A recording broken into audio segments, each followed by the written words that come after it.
If you're someone who's frustrated with music theory, this is where things can start to feel a little wonky. Here we've got ourselves a real music dilemma because this is an A and this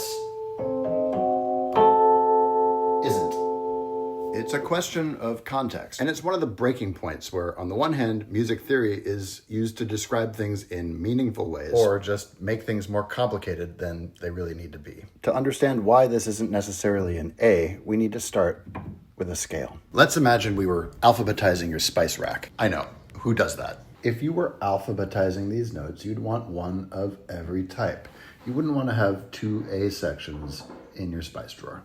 A chord is built on a scale and it uses every other note. It doesn't matter if you're thinking about music theory. When you're harmonizing, it's all about feeling the spaces in between those notes. In this case, those spaces are thirds. And the dilemma becomes this. Are we talking about the note names or are we talking about the distances? If I'm harmonizing a C, a third above that is an E. And if I'm harmonizing an E or an E flat, a third above that is a G or a G flat. And if I'm harmonizing a G or a G flat, a third above that is a B or a B flat or a B double flat. But it's not an A because A and G are neighbors.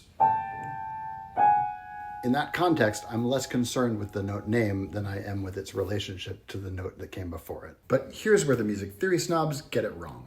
The entire freaking point of this exercise we call music theory, it's to get better at sharing the information that describes our shared experience.